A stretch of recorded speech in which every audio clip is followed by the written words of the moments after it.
you this day of your time. How are you all?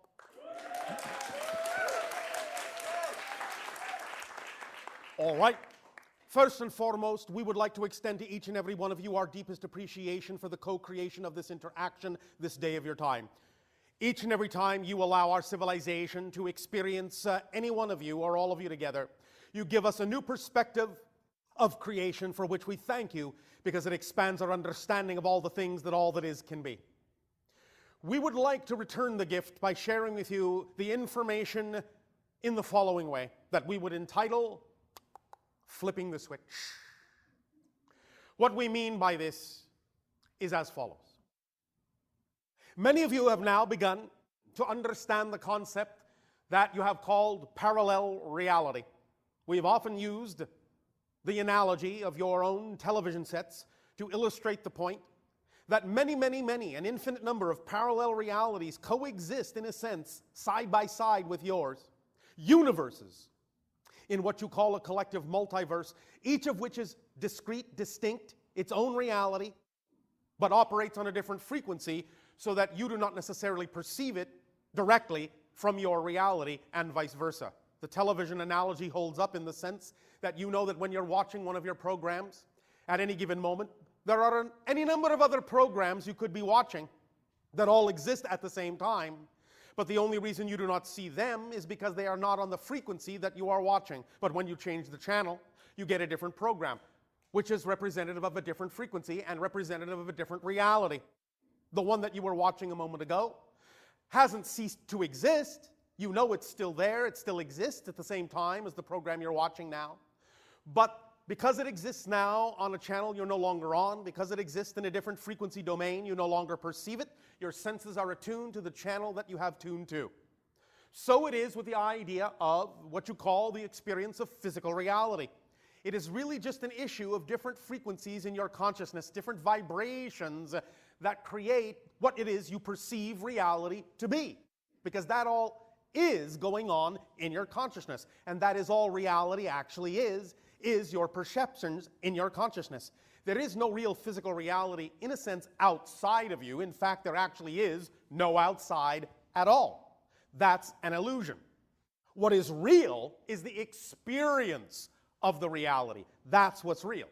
The reality itself is just a reflection within your consciousness that gives you an opportunity to have a relationship with creation from a specific point of view. Now, the idea is, again, that there are obviously an infinite number of specific points of view, and you call each and every one of these specific points of view an entirely different parallel reality. And they are distinctly, in the same way you consider your reality to be real, they are just as real, or more importantly and more precisely, they are just as experiential, just as experientially real as the reality you are experiencing right now. In fact, what you think of as a reality that you are experiencing right now, in fact, is an infinite number of parallel realities actually all going on at the same time that you experience in or from the perspective you call succession or linearity or continuity. This is also an illusion. But speaking from a linear perspective, to use your linear terminology, you are experiencing every single moment. You are shifting every single moment from parallel reality to parallel reality.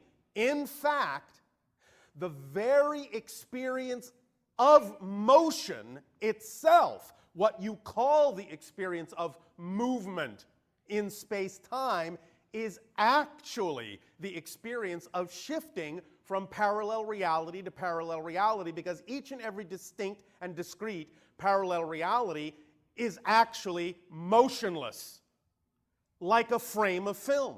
There is no motion going on in any singular frame of film. In order to create the continuity or the illusion of motion, you have to run the frames past the projector, past the lens, past the light, and project them in sequence on a screen at a certain rate to create the illusion of motion. Again, physical reality is structured that way.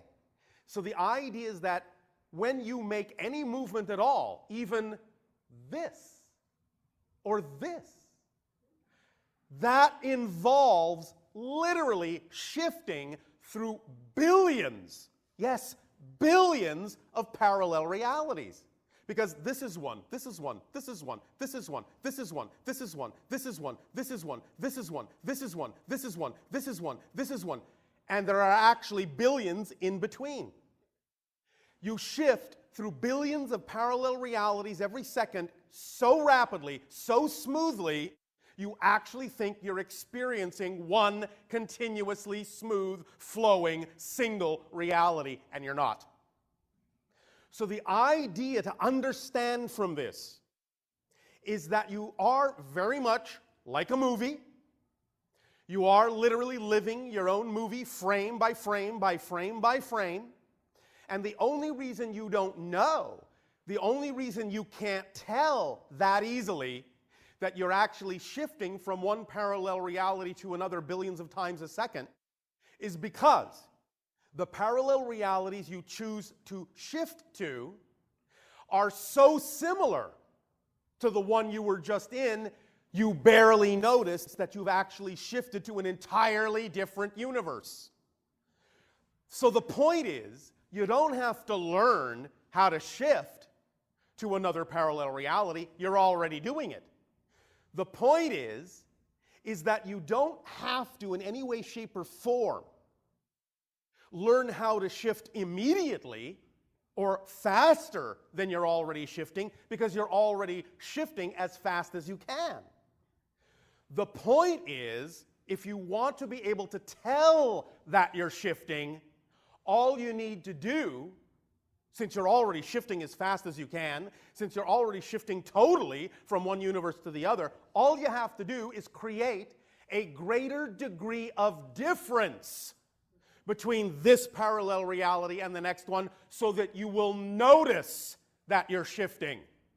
The greater degree of difference you create in the next parallel reality moment, the more it will be revealed to you, the more obvious it will be to you that you are shifting instantaneously and totally all the time.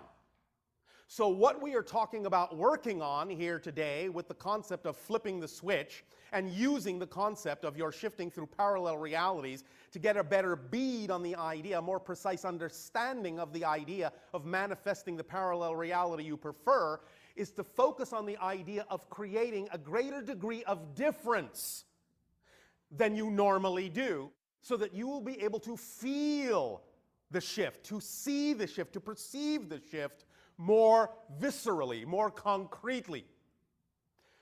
And the idea, thus then, is to allow yourself the opportunity to let go of the definitions that you have been brought up to believe are necessary for the labeling and defining and designing of the parallel realities that you do already automatically experience, so that you can design, in a sense, the parallel reality that is more in alignment with the parallel realities or sequence of parallel realities that you prefer, that are more representative of your true nature, your true core frequency, your true natural self, your true vibration. So, the idea, and one way to do this, is to create, which we will do now with you, a particular kind of permission slip. And for those that are not familiar with that idea, all we are saying is any tool, any ritual, any technique is simply a permission slip designed to match the frequency of your specific belief system in such a manner as to allow you to allow yourself to give yourself permission to be more of who you are.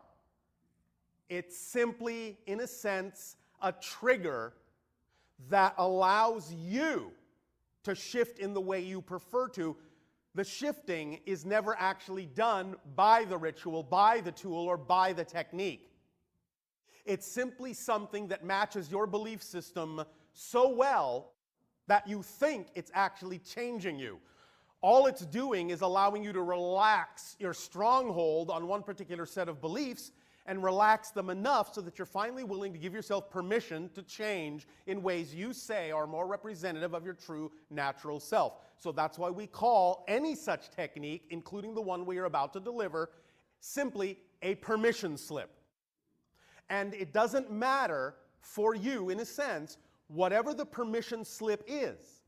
Every permission slip that you believe will work for you will work for you. The idea is that you have an imagination, which is the conduit of communication between your physical mind and your higher mind, and through that conduit comes the communication from higher mind through the brain to the physical mind, and from the physical mind back through the brain to the higher mind. The imagination is the conduit of that communication. And by using that imagination, and specifically in this technique through the idea you call visualization, will we thus then design together here today a specific permission slip that takes advantage of your visualization capabilities, your imagination capabilities, your communication with higher self capabilities, to create a permission slip that you can use anywhere, anytime, and at the same time allow you to remember the most important thing, which is, if at any time your imagination decides to change the way in which you use this or any other permission slip, any other tool, technique, or ritual, then trust your own imagination, because your own imagination is keyed to your specific vibration. So be flexible enough when you allow yourself to use any tool, technique, ritual, permission slip, to be flexible enough to allow your imagination to alter it, change it, and adapt it in whatever way, shape, or form feels correct for you, because it is keyed to your vibration and it's taking its cue from your vibration. And as you change your vibration, change your frequency, different permission slips, different rituals, different techniques, different tools will work better for you than the ones you used to use. So go with the flow. That's the natural thing to do, and trust that your imagination will automatically provide exactly what kind of alteration or adaptation is correct for you. And trust that the synchronicity in your life will lead you to whatever information you need, and when you find yourself attracted to it, you are attracted to it for the reason that at that moment it will work best for you. And if you change your mind in the next moment, that's all right too. So, with that caveat in place, allow us to begin to explain, before we actually do the exercise, what is going on in this flipping the switch visualization technique. What we are doing here is taking advantage of the fact that your physical mind has a great capacity. And yes, I know some of you say, I can't visualize. I believe you have a perfect word in your language as a response to that statement: hogwash. You all visualize, you just may not think you visualize in the way you are supposed to, but the way you visualize is fine. And when you stop trying too hard to visualize, you find that you will visualize just fine. So again, in whatever way, shape, or form your own imagination chooses to alter what it is we are about to suggest, just go with the flow, let it happen, whatever the natural way is for you. Don't think that you're doing something wrong because you're not doing it exactly as we describe it. You are immersed in this frequency. You are immersed in this communication with us. You are immersed in this exchange with us. You are immersed in our vibration, and yours as well. And the vibration of your own higher self, that's the most important thing. Let it come to you in the way that works best for you. Don't be too insistent that it must happen in the way we're describing it. The way we are describing it is just a structure, just a framework, just a tool, just a symbol, just a representation. Deal? All right. So, Nevertheless, your physical mind has great capacity to visualize, to imagine, to see pictures, to imagine scenarios. The idea is, here's the first thing to remember. We understand this may seem a little bit contradictory to what will follow, but this is the most important thing to remember. Whatever it is that your physical mind is capable of conjuring up as a visualization or an image of what to you represents an ideal life, an ideal circumstance, an ideal situation, is just a symbol, just a representation. Very often, many humans on your planet are raised with the idea that, and especially nowadays in what you call your New Age metaphysical awareness, you become fixated on the idea that what you picture has to become literally manifested exactly as you pictured it. No. The idea is this. The thing you visualize that is your representation, your symbol of that ideal reality serves one basic function: to get you in the proper state that is represented by that picture. Because circumstances and physical reality situations are just illusionary and don't really carry substance. It is the state of being that is the real reality, that is the real experience. And it is the state of being that really matters. It is the state of being that really matters, that manifests materiality, a material experience. The circumstances of how that manifests in that sense are not to be insisted upon as being just one way. Why? I'll tell you. Thank you. Your physical mind, while capable of having this visualization, is not fully capable of knowing how things could actually best happen. It's not designed to know how things will happen. The physical mind is only designed to know what's happening experientially. It is not designed to know how things will happen. Now you may say, but I can conceive of how things might happen. I can conceive in my imagination of images of things happening that haven't happened yet. No, not really. What you are experiencing when you conceive or imagine that idea is actually coming from the higher mind. That's part of the communication from the higher mind. The higher mind conceives. The physical brain receives. The physical mind perceives. That's how it works. The physical mind has never had an idea. Never. It is not the place where ideas are born. Ideas, concepts, imaginings come from the higher mind. But you see, the idea is that the physical mind and the higher mind must work together in concert in a balanced way for you to actually be considered a whole person. When you just think that the physical mind is supposed to do all the work and think of everything, you're actually only functioning as half a mind. Perhaps what some of you on your planet call a half-wit. The idea thus then is that you want to be whole-witted.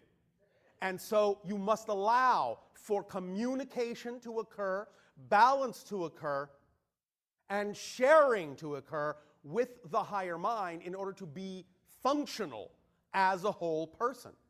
So when we talk in this exercise about the idea of you visualizing an ideal reality, understand what's happening is the higher mind is conceiving that, sending it to the physical brain, which is then allowing the physical mind to perceive an image.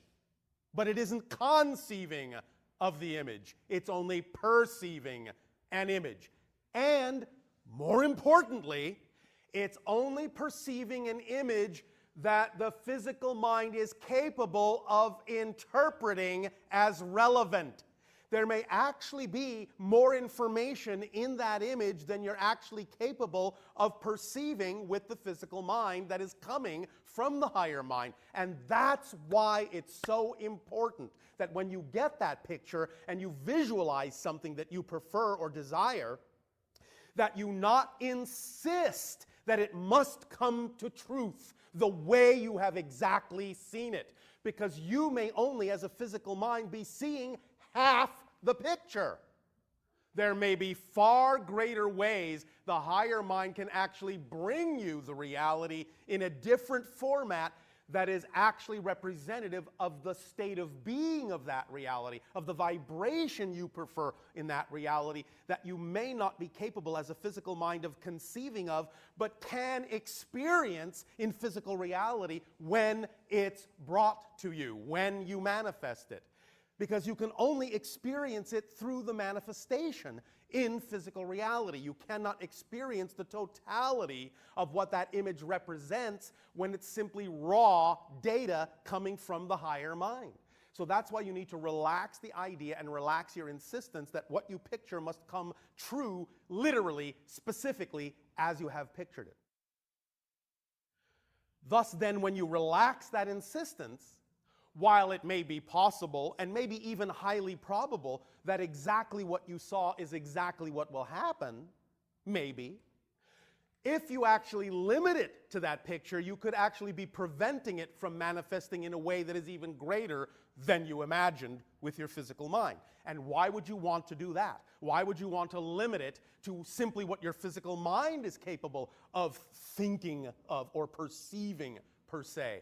Allow the higher mind to bring it to you in the way that is truly most joyful, truly most loving, truly most exciting, truly most creative, while at the same time simply using the visualization capabilities of your physical mind to get into the proper state represented by the picture, the proper state that will allow you the capability of being open enough to receive the actual fullness of the manifestation that your higher mind is sending you. Does this make sense to you? Yes. Does this make sense to you? Yes. All right. Now, here's the idea. Keep in mind everything we have said about specificity and about adaptation and allowance.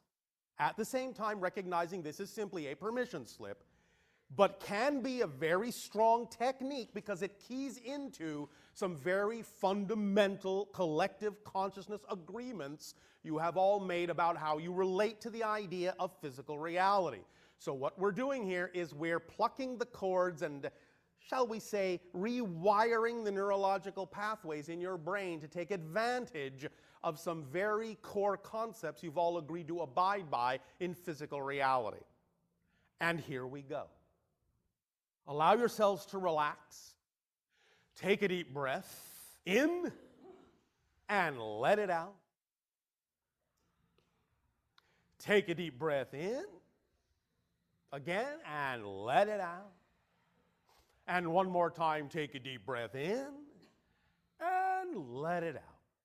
Now, again, there's no right or wrong way to this. You can do this with your eyes closed, your eyes open. You can be standing, you can be sitting, you can be lying down, you can be floating on the ceiling for all we care.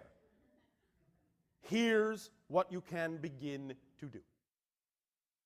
Just have an overall image, an overall representation of your life as it is. In whatever way that comes to you. Just paint a picture, like you're looking at a movie screen if you wish. And just see up on that screen, see yourself. See an image of you going about the things that you are already doing in life. Nothing different than what you're already doing.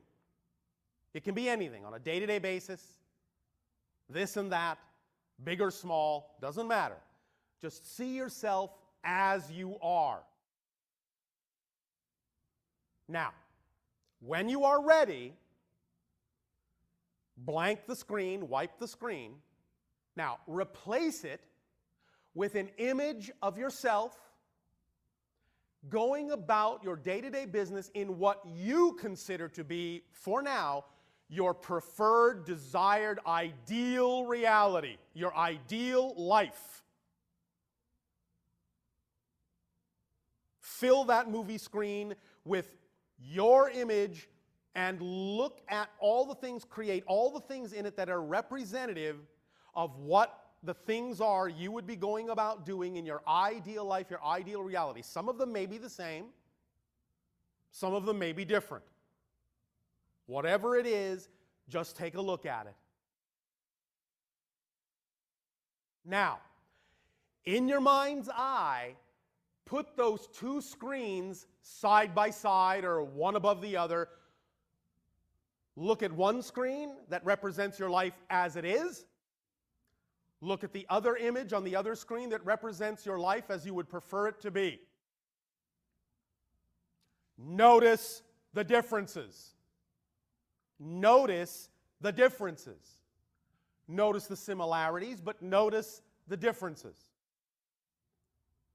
All right, now stop. Blank everything. Open your eyes. Take a deep breath and let it out. All right, now, whatever differences you noticed, from small to large, are the things that represent vibrationally, symbolically, representationally, that ideal life. Whatever symbol you conjured up represents vibrationally that preferred parallel reality. Because that is a real, already existing parallel reality. And that version of you in that reality already exists as a real person in that universe, in that reality, which is a completely different reality than the screen that represents your life as it is right now. Again, allow yourself to remember the differences, but understand that these two realities coexist right now, simultaneously, interpenetrated, overlapping, only separated by the slightest difference in vibrational energy. Now, it may be a slight difference, but if the picture looks very different, then it is a difference that is enough of a difference in vibration that you are noticing the difference. And that's the key. Different enough that you notice the difference. Different enough so that it's not in your mind, as you are used to experiencing, a smooth continuity from one second to the next, but would be representative of some time passing in between. In other words, some of you might see the image of the life as it is now, see the image of the life that you prefer, and you might automatically find yourself assuming that it would require some span of time in order for one to change to the other. Did this happen for some of you? All right. The thing to understand is that it actually, in a sense, requires less time than you think, and in fact actually uses no time at all. When you decide, when you choose to actually be that person in that reality, it will happen instantaneously as a shift from whatever parallel reality you were experiencing a moment before that. But you can create the illusion of process, the illusion of time lag, the illusion of linear continuity to make it seem as if it's taking time to become or experience that reality. But that reality exists right now. So manifestation in this context is simply the degree to which you are willing to allow the definition, no matter how different it looks, to actually be real right now. To know that it exists right now, and most importantly, in this particular permission slip, to be willing to actually be that person in that representation right now. Because when you saw, if you go back now, close your eyes if you wish, when you go back now and look at the two images you created, and if you see differences in them, one of the differences you will probably see is a difference in how you behave in the two realities. Many people on your planet, when they imagine themselves going through their day-to-day existence as it is now, and then imagine themselves going through their day-to-day existence in the reality they prefer, will suddenly realize there is a great degree of difference in your behavior, in your body language, in what you're wearing, in your attitude, in your energy. Look at the difference in you in those two images. It is important to understand the following. This principle is paramount here. You cannot experience what you are not already the vibration of. So the idea is, if you see that version of you in that preferred ideal reality doing certain things, the you are now is not capable of experiencing those things unless you actually start being the person in that image. If you don't behave like that person, dress like that person, talk like that person, walk like that person, think like that person, feel like that person, you will not experience the things that person is experiencing, because that is not just a different version of you. It is a different person, literally, entirely.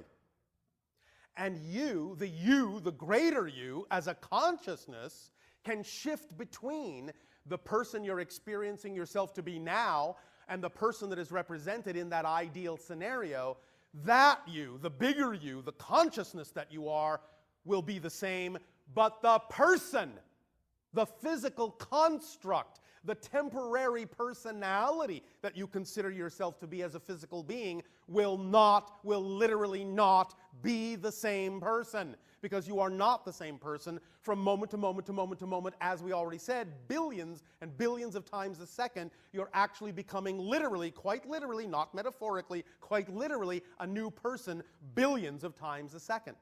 The idea again here is to pay attention consciously to the fact that you can design the person, design the reality to be different enough so that you can actually tell the difference, that it is really a different reality, a different you, a different universe. And that's what this exercise is designed to do, is look at the differences so that you can know that when you shift, you're shifting totally, utterly, totally, and instantaneously. There is no real time lag at all between becoming one reality and another, between experiencing yourself as one person and another. None whatsoever. But you can create this continuity, this illusion that there is, or you can start to let that go. Now, it will not let go entirely, of course, as long as you still have a reason to experience the physical reality idea at all. We are not talking about eliminating it completely, although from time to time, as you do these kinds of exercises, as you gain this kind of insight and this kind of knowledge, you may find space and time becoming a little more slippery. You may find things happening very rapidly, maybe sometimes even instantaneously here and there. This will be somewhat sporadic, but it can accelerate. Nevertheless, you will still retain some sense of space-time in order to have a context in which to experience the idea you call physical reality, but you can allow your experience of it to become something far more different than what you're experiencing now, accelerate it far more rapidly than what you're experiencing now. Again, not literally accelerating it. When I say accelerate it, I mean experience as if you were accelerating, because you're already shifting as fast as you can. You're already shifting totally. So you can't shift more than you do. You can't shift faster than you do. What you can change is your perception, your experience of the idea, so that you can become aware of the fact that you are shifting totally, shifting instantaneously. That's the whole idea to this exercise, to become aware of the fact that you're already shifting totally, already shifting instantaneously, and you can't go any faster. The way, as we said, to recognize that is to create a parallel reality that is different enough that you notice that you're shifting immediately and totally. So, going back to this flipping the switch exercise, when you now create for yourself, again, open your eyes, close your eyes, doesn't matter, but visualize, visualize, visualize, again, this ideal reality and everything in it to the best of your ability. Again, understand that if you actually see this reality as your preferred reality, and you see yourself in it, a version of you in it, we're going to assume that if it's your ideal reality, that version of you is going to be behaving in a very energetic and excited and effortless way, creatively, lovingly, all the things you prefer to be if that's what you prefer to be. Of course, if you prefer to act like a sour curmudgeon, you may, if that's your ideal reality. We're not telling you what your ideal reality ought to be. Nevertheless, for the most part, because this is an exercise keying into your collective consciousness, most of you, when expressing positive energy, when aligned with the idea of integrating energy, will usually express yourself in a very loving, effortless, creative way. So the idea is, as you see that image and you see that version of you there, start from this moment forward, from this day forward, start being, start behaving, start mimicking that version of you. Because that's what your imagination, that's what your visualization is for, is to create the state. Because if you really, really are having an image in your mind that's representative of your ideal reality, not only will the you, the version of you in that picture, look excited, you'll start to feel excited about that reality. You'll feel that energy now. It will start to leak into you from that image. That's what it's for. That's its job, to put you in the proper state that is representative of the ideal reality, no matter how that reality actually will appear physically. That's not the issue. So the idea is that while you may use a very specific image to get you into the proper state, you must drop all expectation that that particular image must come to fruition exactly as you've imagined it, because your physical mind may be missing half the picture.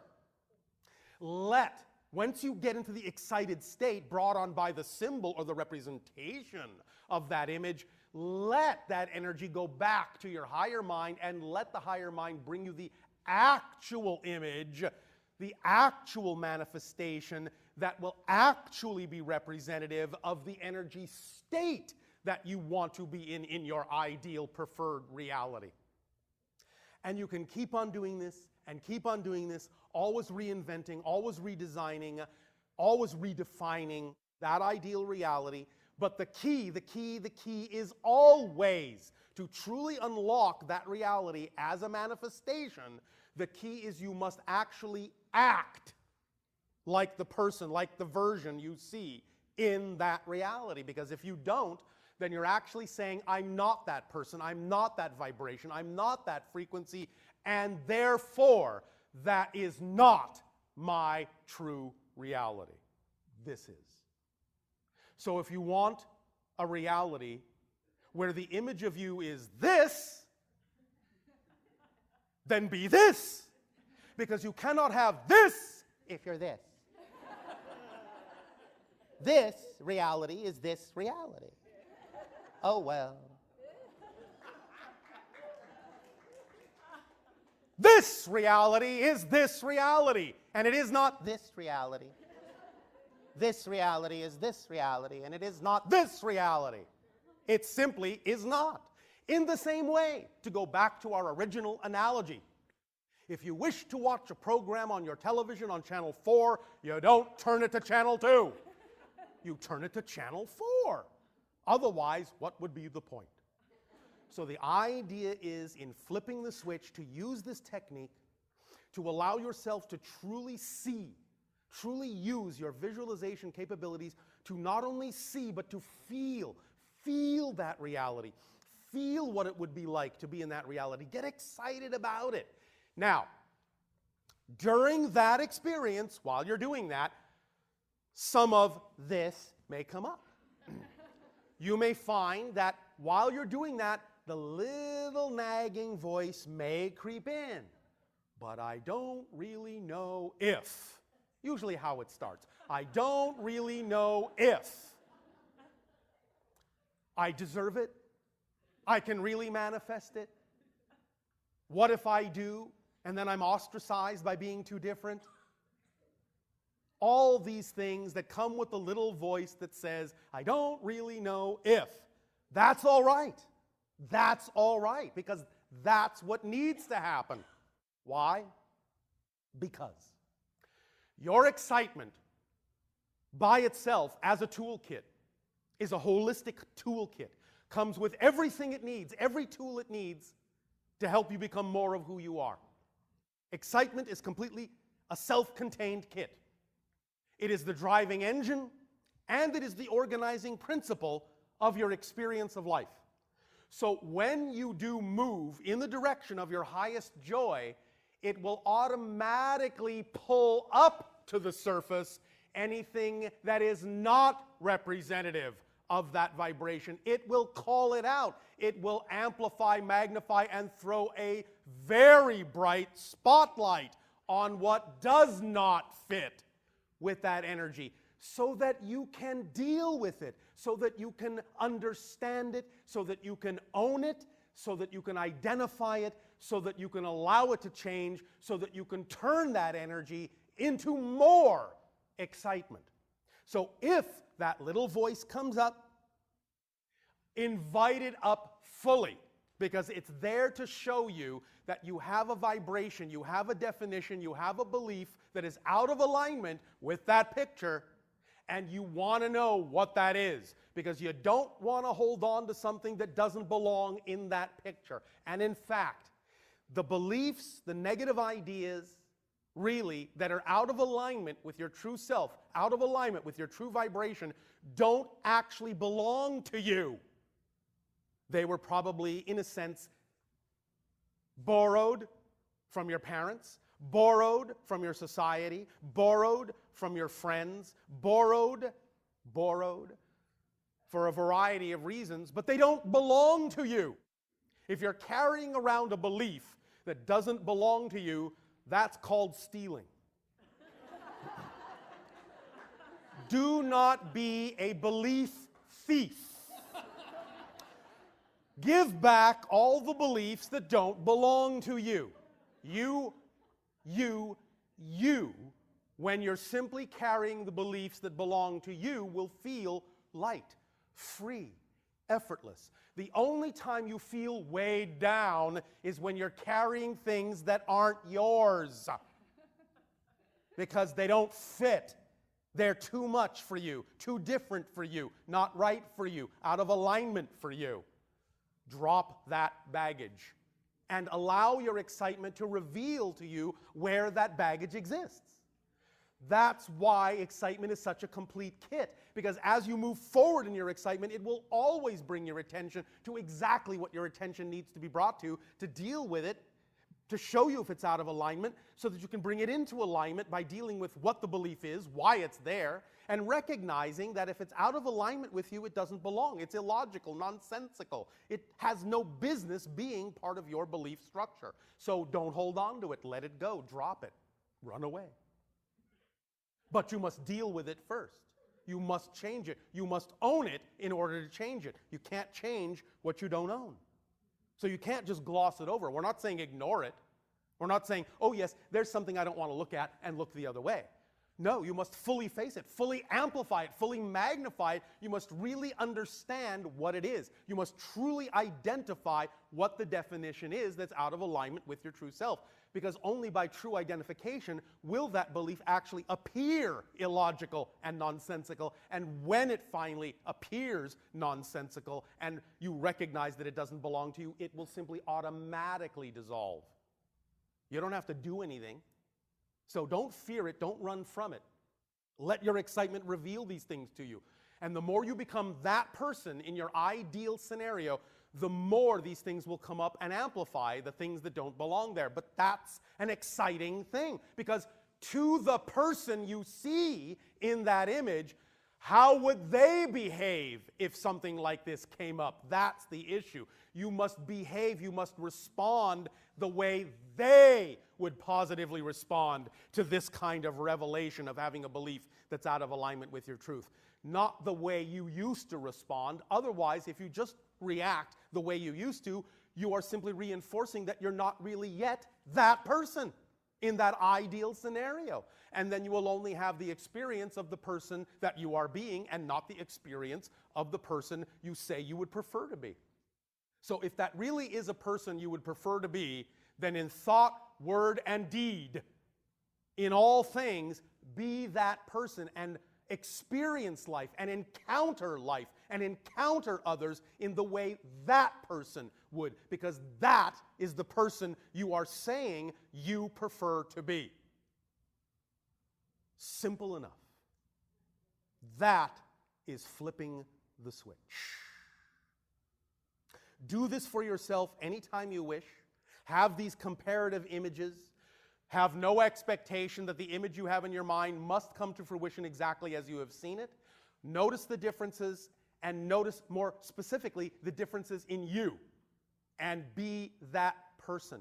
And the greater degree of difference, the more you will start to actually experience your physical reality accelerating, the more you will actually be able to perceive the actual changes that are going on and how instantaneous and total the shifts really are. Bit by bit, every day or at whatever rate you're comfortable experiencing more perception of the shifting that's already going on billions of times a second, that's the rate at which you will experience that. That is your natural ability to perceive the idea that you are the creator of your reality. So some very odd and unusual things may begin to happen in space and time for you, but that's all right. They are just symptoms of your ability to become more aware of the fact that everything exists right here, right now, and that you can decide who you are, and that deciding who and what you are, however you define yourself to be, will utterly determine the way you experience the parallel reality that you choose to be at any given moment, and how you choose to experience any so-called continuity, linearity, or succession of those realities as well. But you'll become more aware of that. And doesn't that sound like fun? All right. We will now, if you wish, open it up to the idea of interaction in whatever. Hello, Bashar. My name is Christian. I am from Brazil. And my question for you is, what role does Latin America, I would say Brazil, but Latin America in general, plays and is going to play in the upcoming events, in the coming disclosures and proximity of contact between humans and other beings and spirituality in general. So what role are you, what's the importance of this piece of the planet for this disclosure? Thank you. A lot of it has to do with the indigenous tribes in South America that have had contact with extraterrestrials for thousands of years, and the ability of the information that they already know to come to the surface.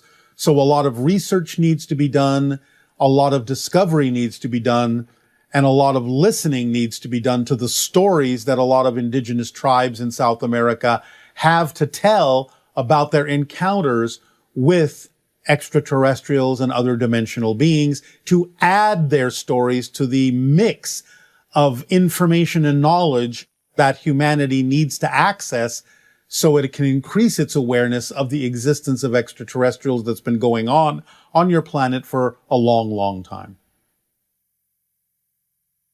All right. Hey, Bashar. Good day, good day. I was curious, are there sentient cats? All cats are sentient. Oh, I meant like more like at a higher level like we are, or self-awareness, I guess you might say it that way. They have self-awareness. They just don't need to be anything other than cats with their self-awareness. Animals, in a sense, if you want to look at it this way, are specialists. They use all of their awareness and all of their sentiency and all of their intelligence to be exactly what they are. Humans and some other animals can exhibit some of this, are generalists. And that's why you think the way you do. And that's why you need to be the way you are. Cats don't need to be anything other than cats. Humans need to be many different things. That's what being a human is. Interesting. And the dolphins that have the ability to travel back and forth between parallel universes, are they from our world? Did they evolve in our world or somewhere else and then come Well, here? nothing actually came from Earth. Everything, in a sense, came from elsewhere, either through literal, deliberate implantation or through the device you call panspermia. Do you understand that term? Yes. So Like everything on and- Earth came from somewhere else originally. Now, it developed on Earth over time through the evolutionary process. But originally, the DNA that you find exists in all life on your planet came from other places in space. Got it. Okay. On your world, do you have like an area that's jungle? We do have lush forests, and there are certain areas that are more what you would refer to as jungle-like, yes. Mostly around the equator. Oh, around the equator. Okay. Is it otherwise a mostly arid world? Ours, no. It is very temperate, very lush, very green, lots of forests, lots of plants, lots of trees. We don't have seasons like you do. It is mostly within a range of about 5 degrees difference throughout the entire year because our axis is not tilted like yours is. Not to the same degree. Interesting. Okay. Do you have flying creatures that have a kind of long nose and they're very friendly and almost like mammalian? Okay. I'm just curious. And it feels like like when they touch you, it feels like little kisses, like wet kisses. Well, yes, that's one way I suppose you could describe it. Yes. Yeah. Yeah. Cool. Are you with your world, are you planning to, like how we had intervention in our world and we're a hybrid species, are you planning to create hybrid species from the animals that live on your world? No, there is no need to. We are already a hybridized society. Interesting. And so for you, time doesn't, like you're actually saying that your society from our Earth timeline doesn't exist yet. Is that right? In the way that you would understand that, that is to some degree correct. Although, again, remember, we're in a completely parallel reality from you. So we do coexist at the same time on a higher level. But from your timeline, we would seem to be thousands of years in your future. That's interesting. What's the farthest from like our very local timeline? What species is the farthest in the future that you've met? There are species we have interacted with that are millions of years ahead of you. Whoa, that's cool. What about the farthest in the past from this very local timeline? We do not really interact with many species who are too far in what you would consider to be the past, because most of them are not ready yet for that kind of contact. However, there are a few that have been a few hundred years and maybe even a couple of thousand years behind you that developed societies that were open to the idea of open contact long before yours is. Interesting. Now, you have had open contact thousands of years in the past in other civilizations, such as Atlantis and so on and so forth. So it's just that, as an example, they developed in similar ways and didn't lose the ability to have that contact and start over again, like Earth did. That makes sense, yeah. Did the ancient Egyptians have open contact, or by them was it no longer open contact? Well, yes, it depends upon exactly what era in ancient Egypt you're referring to, but there was early on open contact because many of the beings that are referred to as gods by the ancient Egyptians were actually extraterrestrials.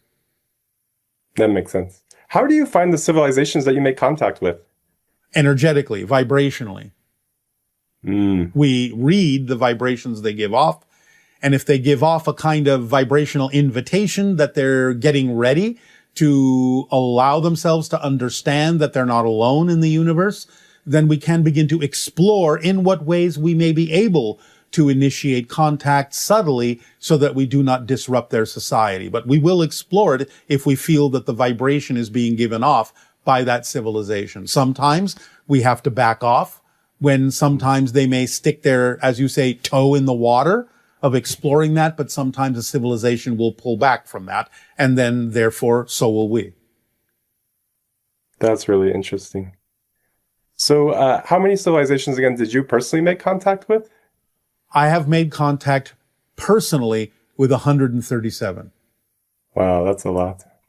And are you actually like representing the whole Federation in some way, or is it just your civilization when you're making contact? It depends upon who we are making contact with. Mostly it is simply representative of our civilization, but there are times when it is important for us to act in a sort of diplomatic or ambassadorial way for the entire interstellar alliance, depending upon the culture that we are contacting. Okay, that makes sense. Thank you, Bashar. I really appreciate it. You are welcome. Aveo. Good day. Aveo. Good day, Bashar. Thank you. My name is Zach. I was wondering if I'm a part of the hybrid program. And if I am, I was wondering how could I become more aware of my end of the bargain and what my life path is supposed to entail. And thank you. You are learning your life lessons that your soul put on your path. All you have to do is continue to follow the formula as precisely as possible. You will have more understanding about your role in the hybridization program after open contact when you are able to interact with the hybrid extraterrestrials that have been living and working among your society for quite some time. So just give it a couple of more years, and in the meantime, really act on your passion, really follow the formula as precisely as possible, and you will be better prepared in a couple of years to be able to interact with the extraterrestrial hybrids that have been living and working among your society once they are openly introduced to you. And it is then and only then that it will be really appropriate for you to know exactly what else you can do to fulfill the role that your soul has chosen to participate in the evolution of humanity in this day and age. Hi. And to you, good day. Thank you for your time. I appreciate it. It is our passion and our pleasure. Thank you. So my first question is, I have done a lot of healing work, therapy, spiritual practices, self-reflection, but deep anger still resurfaces from time to time. So then you don't necessarily believe that you are unaffected by what other people do. Say that one more time. You have not developed an understanding or a belief that you are unaffected by what other people choose to do. You still believe that they can affect you without your permission. Okay. And that's what makes you angry. You are, in a sense, angry at yourself for not choosing to align with what you prefer, despite what other people may choose in your reality. Remember, this is why we say, if you understand how things work, then it doesn't really matter what happens around you. It only matters what you do with what happens that makes the difference in your experience of your reality. So if you find yourself getting angry because of things going on around you, then you are giving your power over to them to say that what they're doing more accurately determines what you get to experience than you do. You need to reverse that and understand that you cannot be affected by anyone else.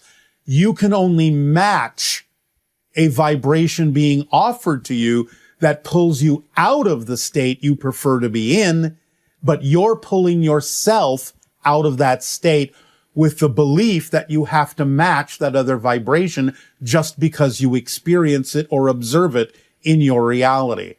Just because you can observe something doesn't mean that you share the same reality. It's like looking through a glass window. You can see what other people may be choosing that you don't prefer, but they can't reach you because they cannot penetrate the glass. If you feel yourself being affected by them, then you have decided to step onto their side of the glass. Gotcha. Stay on your side, and you will understand that they can't reach you. And the only way you would experience the things that are representative of what they're doing is for you to agree to match and mirror the vibration that they're giving off that you don't prefer. So why would you choose to do that? Is the question. What are you getting out of doing that? Is the question. Because remember, you don't do anything that you don't believe serves you. So somehow you must still be holding on to a belief that choosing to mirror a vibration you don't prefer somehow is teaching you a lesson that you need. What is that lesson? How do I effectively transmute it instead of just managing it, or you're not paying attention, managing my triggers? You're not paying attention to what we're telling you. Listen more closely. It's not about managing it. The idea is that you're choosing to do it because you think it serves you somehow and benefits you somehow to go into that state. So you need to answer the question, how am I getting a benefit by going into the negative state? Okay. And the way perhaps to figure that out is by asking this question. If I didn't go into the negative state, if I stayed in the positive state that I prefer to stay in, what am I afraid might happen in my life? Can you answer that question? If you remained positive because that's what you prefer, what are you afraid might happen? Are you afraid that you would no longer be relatable? Are you afraid you would lose your friends because you're now too different and don't react like a typical human being? Are you afraid you would leave them behind because you have risen above the need to choose those negative vibrations? Are you afraid that would mean you would wind up being alone? What are you afraid of by remaining positive? That question needs to be answered by you. And once it is answered, you will understand why you might choose to go into the negative vibration to make yourself seem like a part of humanity instead of really actually being a living example of what humanity can become by being your true self, your soul self, and letting them see in you what they could also choose for themselves as well. So if you can answer these questions for yourself, you will understand that it makes no sense for you to continue to choose something you don't prefer, and it doesn't serve anyone to do so. Yeah.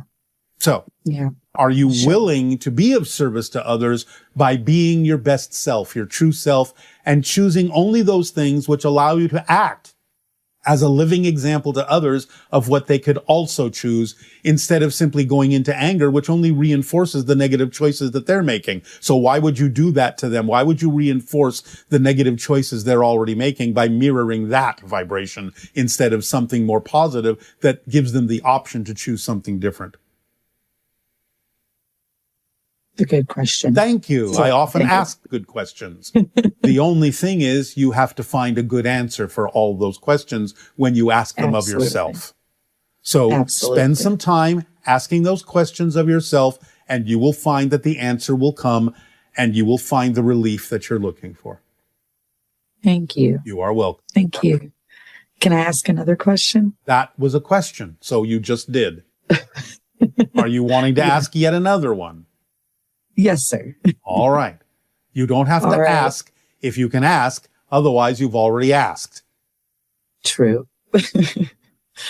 So when you can see how artificial and conditioned and performative society is, how do you avoid becoming detached or exhausted by it while still trying to live fully and joyfully? Again, watch your definitions. The only time you become overwhelmed or exhausted is a first clue that you are not doing things in the way that works for you, that you're making choices that don't work for you. Otherwise, if you are making the choices that are actually aligned with your true vibration, you never become overwhelmed. You never become exhausted. It's like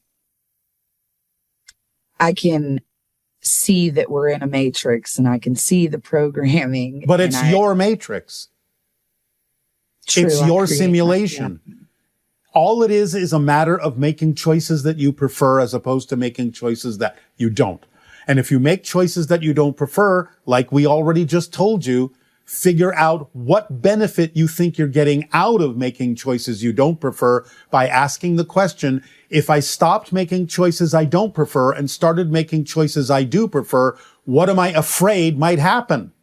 If you are honest in your self-examination by asking that question, you'll figure it out and you will let go of the reason that you have created to make choices you don't prefer, because you will see that it no longer makes sense to do so when you realize why you've been making those choices, by understanding what it is you were afraid would happen if you stopped making those negative choices. So it's just a matter of going through that process and answering that question. What am I afraid will happen if I choose something I prefer instead of something that I don't? When you are honest with your answer, everything will fall away and you will awaken and be enlightened to why you've been doing what you've been doing and how you can then realize that it makes no sense to continue to do so. It's all about the why. Why are you choosing to do what you're choosing to do? So you have to figure that out. Ask that question. Investigate it. Yeah. Take the time to do so. What am I afraid will happen if I start choosing things that I prefer instead of choosing things I don't? And understand that you're choosing them. These things just don't happen to you. They happen through your choices. You cannot experience anything if you don't choose to. Yeah. I just feel like some days I'm living in a video game. Do you understand what you're doing right now? You are constantly reinforcing the need to choose things you don't prefer by constantly defining it in a way that makes it seem as if you are powerless to make a choice. I feel like I'm in a video game. Where does the feeling come from? The feeling comes from something you already believe to be true, because feelings don't happen in a vacuum. You have to believe something to be true about yourself first before you can have any feeling about anything at all. So if you have a feeling that you're in a video game and you have no choice and it's just running on its own, ask yourself why you're holding on to a belief that allows you to have that feeling. Because the belief generates the feeling. Trace the feeling back to what you would have to believe is true about yourself and your life to make it seem as if you don't have any control over that feeling. You're generating it by holding on to a belief that generates that feeling. No feeling comes from anything that is not a belief you don't think is true. That's deep. Thank you so much. I appreciate your time. You are welcome. Thank you. Aveo. Hello, Bashar. Since I was a child, I've always been very attracted to the idea of elves and goblins and fairies, stories like Lord of the Rings, and Ireland as well. And I know Ireland is very connected to the elementals and nature spirits. And I'm also curious about the seers in ancient Ireland, the Celts, the Druids. And I was wondering if you could talk about Ireland a little bit and why they're so connected to the elementals and maybe where they got their knowledge about magic and Wicca, and where does that come from, Atlantis or ancient Egypt? Any elaboration would be appreciated. Thank you, Bashar. Yes, it comes from ancient Atlantean practices. The survivors from Atlantis that went into Europe, a lot of them went in to the idea of the northern areas of England and Ireland and continued their practices and understandings of their connections to nature. These were not exactly what you would refer to today as cults, but certain priesthoods that understood astral projection, understood their connection to nature, And they continued these practices in those northern climes after Atlantis was destroyed. It has become sort of forgotten after all this time and is being remembered again at this time. They also went into ancient Egypt, and that is why there may be some similarities between some of the practices in ancient Egypt, as there may be in the northern climes of England and Ireland as well, because again, the survivors from Atlantis spread out throughout the idea of Europe and the Mediterranean and North Africa, and also the Americas as well. Good day. I'm super excited of our interaction. As are we. What would you like to discuss? Amazing. About the formula, I have difficulty with the point of always keeping a positive state no matter what. Because when I feel pain, when someone hurt me, and especially when I am angry, I go out of my center and I become negative. All right, but then take the time to stop and ask yourself why you would choose to go into that vibration, because you only go into that vibration if you feel that it's actually serving you in some way, shape, or form. So find out why you would think that it actually serves you better to go into a negative vibration than remaining in a positive one, because you would not go into a negative vibration if you didn't have a belief that it was serving you somehow to do so. So you have to investigate yourself and find out what you believe to be true that would make it seem logical for you to choose a negative vibration as opposed to a positive one. Once you find that out, it will no longer make any sense to you to choose the negative vibration, and you will understand that it doesn't really matter what happens situationally. It only matters what you do with what happens that makes the difference in your life. You are still assuming that what happens can affect you negatively, and that's what makes you angry, because you still believe that what happens outside can affect you. It can't. You choose to be affected. That's because you believe that things can affect you. When you understand that you are the one that determines what happens to you and no one else does, then you will stop agreeing with the negative vibrations that others may give to you, and you will stay in a positive vibration because it makes no sense for you to choose anything else. Amazing.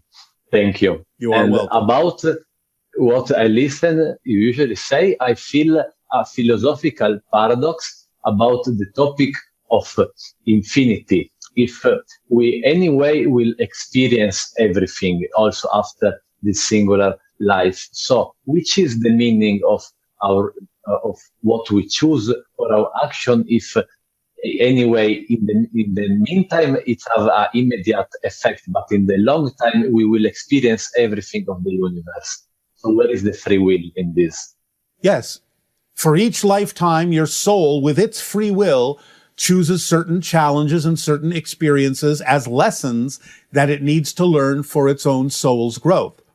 But once you go back to spirit, then you are free to choose anything with your free will once again. But once you choose something, you lay out a certain path, and you will follow that path until you are done with it.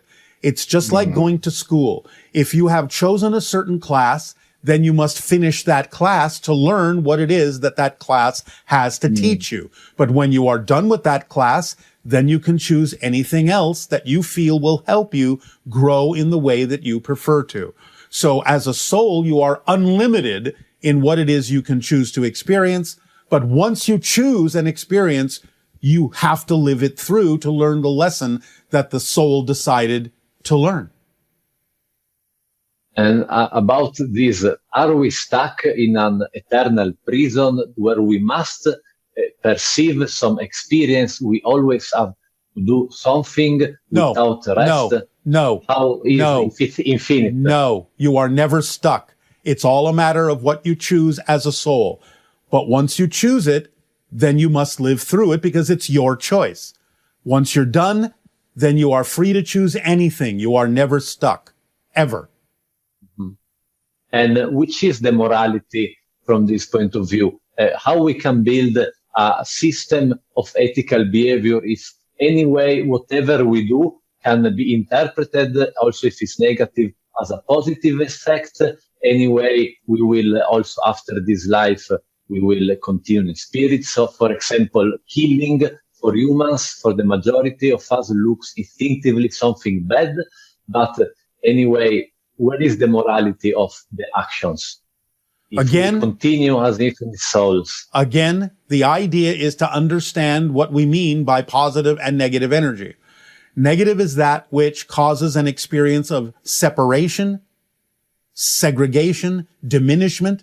Positive is that which creates an experience of connection, expansion. So it's up to you to decide what you wish to experience. Anything can be used for learning a lesson. But the idea is to also learn that you don't have to suffer in order to learn lessons. That's one of the things that humanity is learning at this time on the planet Earth, is that you can learn your lessons without necessarily suffering. You have to be a living example to others to allow them to see in you what they can also choose for themselves, to go beyond the idea of the limitations of negative choices that allow them to not express who they truly are. This is all about, at this time on your planet, allowing you to express more of your true self, your true soul, through your physical expression, so that you can rise above the idea of negative choices that don't allow you to express who you fully are. So make the choices that are more in alignment with connection and expansion, and you will be more aligned with the majority of existence itself. Because existence is 51% positive and 49% negative, because the middle ground balance is also positive because it allows you the freedom to choose what you prefer. So if you just align yourself with the idea of the freedom of choice to choose what you prefer and act on that and live that way, you will be mostly aligned with the positive flow and direction of the universe that will bring everything you need in life to fulfill the lessons that your soul chose to learn in the most positive, creative, and loving way. Thank you. We thank you very much. Good day. Aveo. Aveo. Hello, Bashar and Bashar's team. My question is, a few years back, I was in deep meditation and my eyes were shut, but even though my eyes were shut, I saw bright colors, violet, white. There's a variety of bright colors in my vision, assuming coming from my pineal gland. Along with that, I had an experience of complete unity, complete oneness with all of creation. There was no separation. There was an electrical force, almost like a lightning and energy going through my body. And my question is, one, what was this experience? And two, I've gone back into deep meditation before, and it always feels like I get very close to experiencing it again, but I can never quite get there. My second question is why? Why is it difficult to get back to that experience again? Thank you. Because you're not the same person now that you were then. So you have to let go of needing to experience it exactly in the same way you did when you were a different person. You need to open up to the new way in which you need to experience these things, which sometimes involves becoming more aware and more conscious of yourself, doing it more consciously, and not necessarily experiencing it in the same way that you used to when you weren't as consciously aware of what was going on. So the idea is that it's not just the pineal gland that's involved, but all the chakras being aligned, vibrating in harmony, in synchronous rotation, so to speak, feeling the kundalini energy of the lightning coursing through your body as you describe it. But the idea is that not to insist on feeling it exactly the same way, but knowing that when you go into your deep meditation, you are actually in the same state.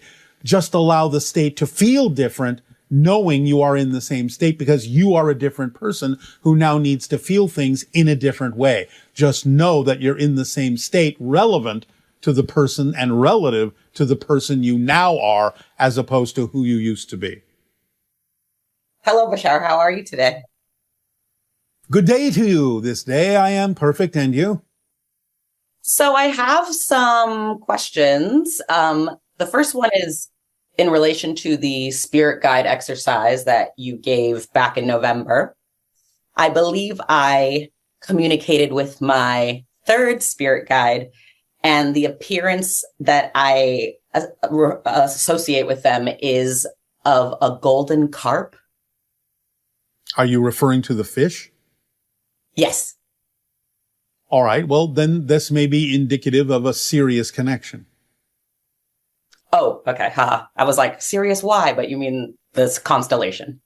I mean the star, yes. Yeah. And the star, yes. And then it also has like a dragon aspect. But dragons represent, in general, in your society, a symbol for the idea of extraterrestrials. Okay. So an extraterrestrial from Sirius. Yes. I've been calling them golden carp. I would love like a better name for them. Goldfish? Goldfish? Okay. They're fine with that? All right. They're fine with anything you wish to call them. Okay. Well, I have the Ichushching Yanka guide and I have the captain guide. So what would be maybe the topic or the theme of goldfish as a guide? The idea of eternity, longevity, that which lasts, that which is immutable, unchanging, forever, eternal. Like the element gold itself, which never tarnishes and never changes. It is the idea of the indestructible core of your soul. It is eternal and unchanging. And I'm talking this out loud, so confirm yay or nay if you can. So my choice or my association with this guide perhaps is connected to my desire to communicate the most, let's say, sustainable, authentic messaging that I can that stands the test of time? Yes, because you have to come from your indestructible core in order to do so. From your golden self. Your golden self. That makes me want to ask the question, for changing core beliefs, is that like a once in a life type of exercise, or do people would you do that multiple? Well, there may be many core beliefs, but when we say core self, we're not talking about core beliefs. We're talking about your core existence as a soul, your indestructible aspect of source. We're not talking about the beliefs that are relevant for a particular lifetime that may be referred to as core beliefs, which are the ones that are laid out by the soul for the most important lessons that the soul wishes to learn in that specific lifetime. Okay. Changing topics now. We talked in Midnight Under the Hunter's Moon about language. And we talked about the Atlantean language and how no complete version of it has been found. And I'm curious if the Phaistos disc, the Minoan Phaistos disc that hasn't been translated, is part of the Atlantean language. It is an evolution of it to some degree, yes. But in a sense, closer are the Aztec languages. Okay. Still not complete, but the Aztec languages are very close. Okay. So then the language is like more logographic or symbolic than it is phonetic or alphabetic, or? They actually had both kinds. Okay. Because it was, again, an evolution. Remember that Atlantis existed for thousands of years. Right. It wasn't static. It evolved in many different ways, including its language. But the closest representation that still exists are some of the roots of the Aztecan languages, whereas some of their colonies in the Mediterranean, in the Minoan civilization, as you call it, those are evolutionary offshoots much later in time that were colonies of Atlantis, such as on Crete with the Temple of Knossos. Which where the disc was found. Yes. And what percentage of the language would you say that disc represents? About 15%. Okay. The rest is an evolution that then gained changes from the Mediterranean cultures that they interacted with as well. So again, you're looking at another evolution over quite a long time that took the original core Atlantean language and evolved it into something that was more, shall we say, usable for the trade going on with all the different cultures in the Mediterranean. It became literally a trade language. A trade language. Yes. A language useful for trading with other cultures. And did that evolve into what's the language Phoenician, the one that we've developed our alphabet from? Some aspects of it, yes, but it also comes from other places as well, like Sumerian and so on and so forth. Again, you're looking at a lot of hybridization over a long period of time with bits from this civilization and bits from that culture and so on and so forth. Okay. In terms of like Mu and Atlantis, how does Shangri-La fit into that? That is something of a different nature. It is something in the Tibetan area that had to do with another dimension entirely. Okay. Thank you very much, Bashar. You are welcome. Good day, Aveo. Bye-bye.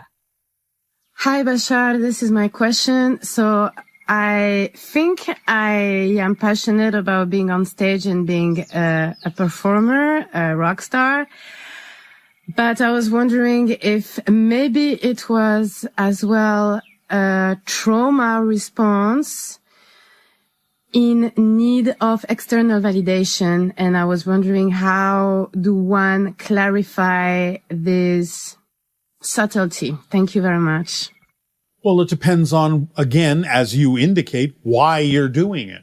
It doesn't mean you can't go into music. Let's say, don't insist on the way in which it expresses itself. If you are passionate about music, then just do what you can to act on your music. Don't assume that you have to become a rock star. That might be true, but it also might be the idea of needing a external reflection for validation. You have to be honest about why you would need that experience. If you don't really need it and are really purely interested in acting on your passion for its own sake, then naturally, if you need to become a rock star, you will simply naturally become one. But if you find that you are insisting that that has to be the outcome, then there is something about that that might be representative of the need for external validation. Just perform your passion for its own sake purely and see where it leads. Remember that if you're acting on your passion, you don't really care where you wind up or how it expresses itself, because you are having fun acting on your passion, no matter what the expression of the outcome might be.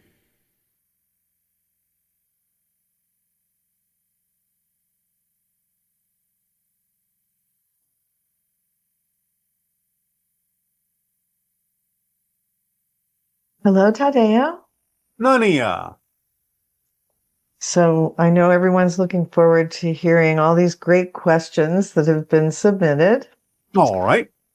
The first question, when an old system is collapsing, is it better to build the new system to replace it while the old one is still on its way out, or wait until the old one collapses fully and the dust settles? Of course, it's always more efficient to start creating a new system so that the time it takes to replace the old system when it collapses isn't as long. So you're not lost in limbo, wondering what's going to happen. So by all means, don't hesitate to use your creativity to create new systems that will replace the old ones once they fall apart. And this person adapt. You can always adapt. You can always course correct. You can always finesse the new system once the old system goes away, but have the basic system ready to go. Okay, and this person is saying they find themselves excited about first contact and wanting to help, but also afraid. Can you help them understand those emotions? Well, again, there may be many reasons why people react in fear to the idea of open contact. As we have already explained, the exposure to a higher frequency being can make one feel like one is disoriented, disconnected from their reality because they're being introduced to a different reality. It can translate sometimes as if the person is going to die, just because the higher vibration of some extraterrestrials may be akin to the vibration of spirit, and exposure to that frequency may make your personality think that it's about to go into spirit or die.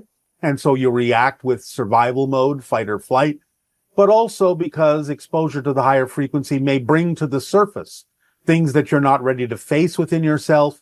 So you're uncertain about how you will integrate, what you will experience, the changes that will happen to you personally and your society, and how things may be very different and you may not feel ready to handle those things. But generally speaking, remember, extraterrestrials will conduct open contact in a way that will give people a chance to adapt, a chance to allow themselves to get used to the idea. Now, that doesn't mean that some people won't still react with fear, but the idea is that it's going to take a process. It's going to take some time. Some people may adapt quickly. Some people may adapt more slowly, but you will have at least a couple of decades to get used to the idea that interacting with extraterrestrials and all that implies is a choice. So you're being given the opportunity to recognize that you are now having a new choice.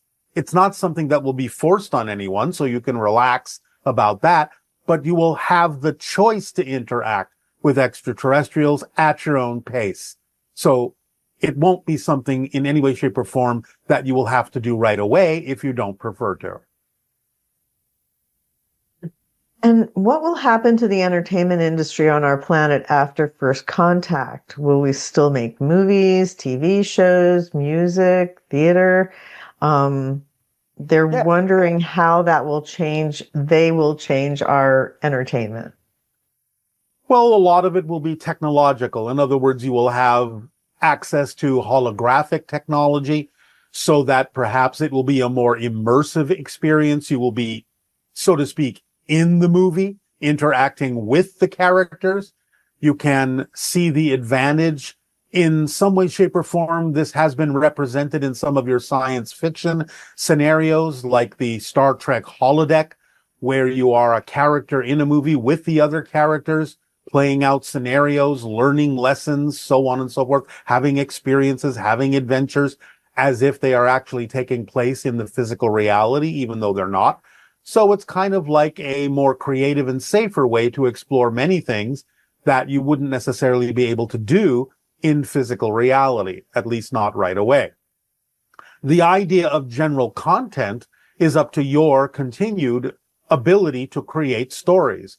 There can be new stories involving new ideas that may not have existed prior to open contact, but nevertheless, it will still be the same basic things of learning lessons, the same basic things of relating to one another, learning new skills, having new adventures, having new experiences. So you will just adapt your storytelling prowess and creativity to the new technologies you will be offered after open contact. And what is the difference between conspiracies and disclosure messages? Well, most conspiracies may spin stories beyond what is actually factual. In other words, you let your negative side of the imagination run wild and start believing in things that haven't in any way, shape, or form actually got any kind of physical, factual backup evidence or proof to them. The idea of disclosure is there's enough evidence to support the idea that information has been being withheld from your society. So that's actually something you can demonstrate over time as an actual fact. There's enough evidence, even in a court of your law, to demonstrate that. Conspiracies usually are not necessarily in any way, shape, or form evidence-based.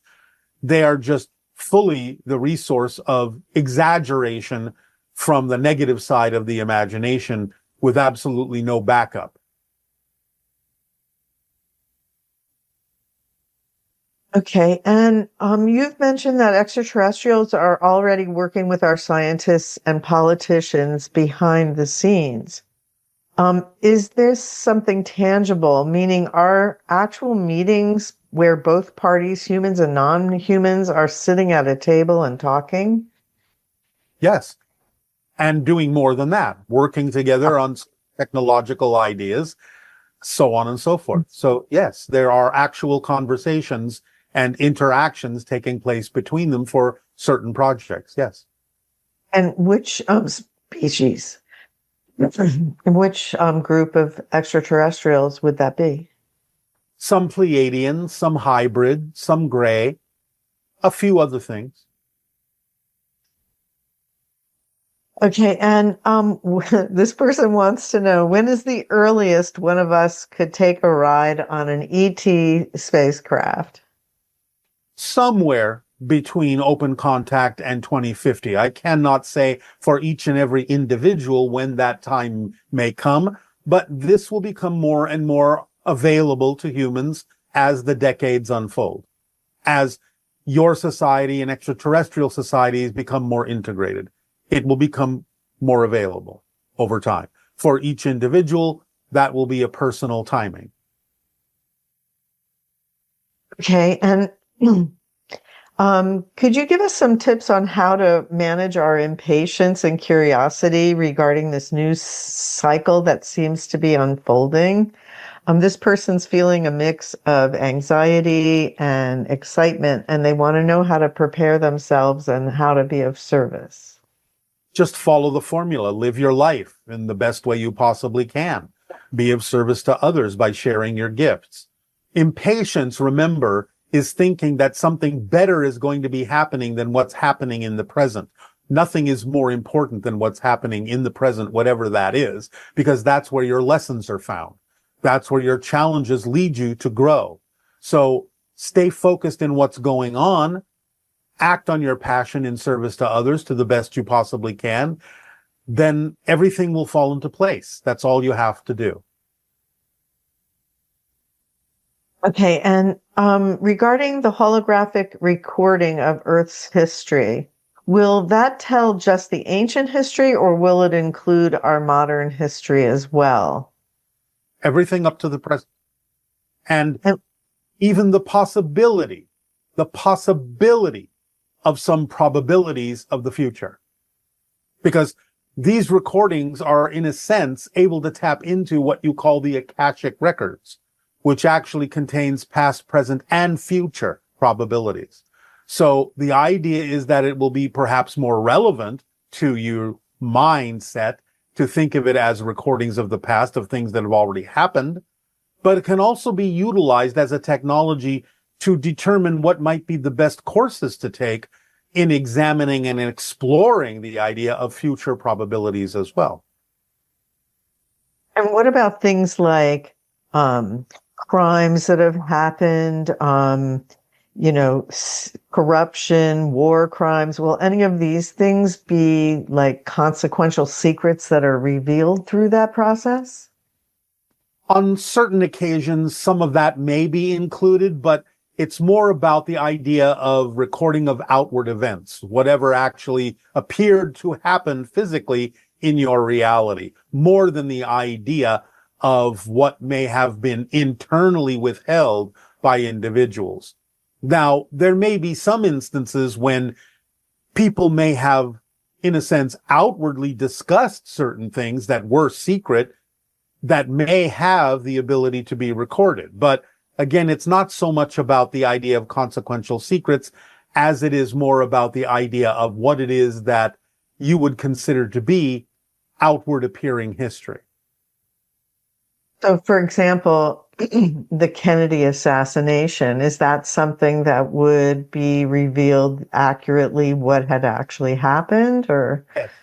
Every aspect of that was recorded. Okay.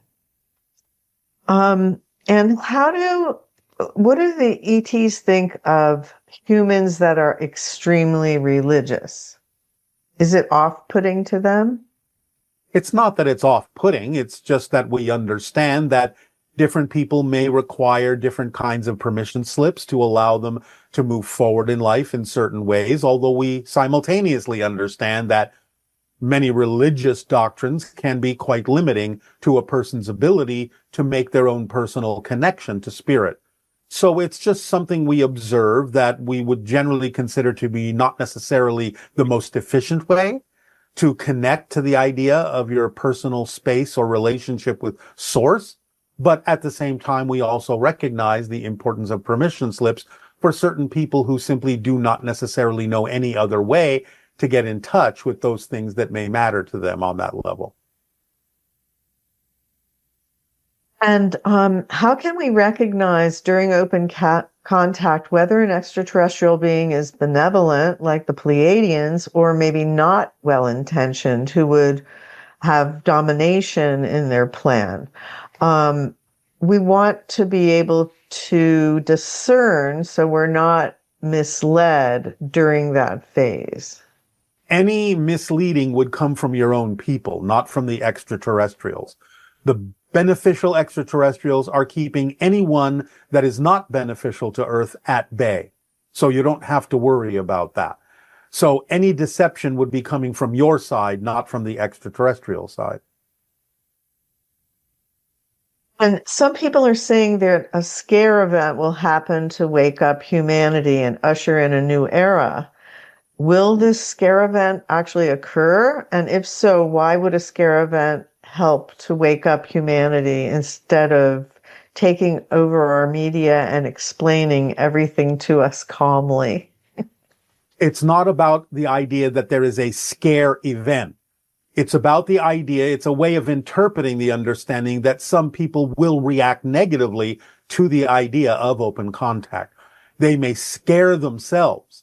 So it's not that it is a planned scare event so much as it is that there might be a lot of scare reaction from certain people who are not in alignment with their true selves. Okay, and can someone be in direct connection with the mantis beings and communicate with them? Or are they like spirit guides, or do they just chime in? They're not spirit guides. Yes, you can connect with them. Why would someone feel a deep connection to the mantis beings? For a variety of reasons. Why do you feel a deep connection to anything? It may be because you are on a life path where it's important for you to make that connection. It may be because you have encountered the spirits of those beings when you yourself were a soul and understood that this is all laid out on your life path to interact with one another and therefore feel some sense of familiarity with them. Because again, remember, as a soul, all beings in a sense are sort of the same. Therefore, there really isn't much difference between you, the soul that you are, and the soul that a mantis being is. It's just that it's a different presentation in physical reality. But you may still recognize the similarity and the connection you have from soul to soul, no matter what form the being may take physically. Okay, and why do we feel an increasing sense of urgency in our evolution when time doesn't actually exist? This is a misunderstanding that many humans have when they take it to extremes in terms of the concept of time.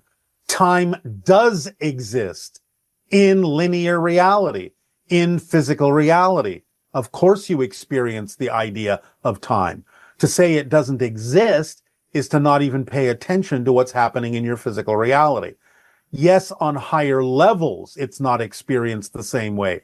It appears not to exist the same way that it is experienced in physical terms. But that doesn't mean, quote unquote, time doesn't exist. Of course you experience time in physical reality because that's the very definition of physical reality. It is a linear space-time experience. So you have to be more aware of how you're using and understanding that terminology. The overall idea from the highest level is that time is not experienced in the same way that you do. Everything seems simultaneous. It appears as if there is no linear time. But the idea is that as you create the physical experience, you have to create the experience of time in order to have that. So it's not that it doesn't exist. It's just that it exists in different ways based on the level that you're coming from. Okay, and you've spoken about the idea of the splitting prism. Can you tell us when the splitting prism transition is completed? Like, when will it be in a reality where you're not seeing wars and people fighting, etc.? Somewhere between your year of 2050 and 2100. The decade between 2050 and 2060 will be known historically in the future as the decade of dreams, when humanity finally realizes its evolutionary path, realizes the opportunities laid out before it by interaction with extraterrestrials, becoming members of the galactic family, and therefore that decade from 2050 to 2060 will propel humanity forward in a way where the idea of experiencing the version of Earth that you're talking about will continue from that point forward to grow and increase and expand. And then by the year 2100, you will find that it will be fully realized in that way. Now, again, it can happen a little sooner than that, but we're giving you an open window in which it will occur at the absolute latest. It can happen sooner, but 2100 would be the absolute latest. Depends on the choices that you make as to exactly when in that half century it will crystallize in the way that you're talking about. And along with that, the idea of male dominance over the planet as it currently stands, will that change commensurate with what you're describing as a necessary feature of peace? Of course. There will be more balance in humanity, more equality in humanity, and therefore there will not be dominance of one thing over another. It will all work out collaboratively, cooperatively, balanced. And is it very probable that new technologies such as free energy and true intelligent devices will be developed prior to when contact is disclosed, or? No, after. Because again, remember that open contact is imminent in the next couple of years at the most. Therefore, you will find that there will be an acceleration of these things after open contact, when extraterrestrials can more openly assist humans with the discoveries that you're talking about.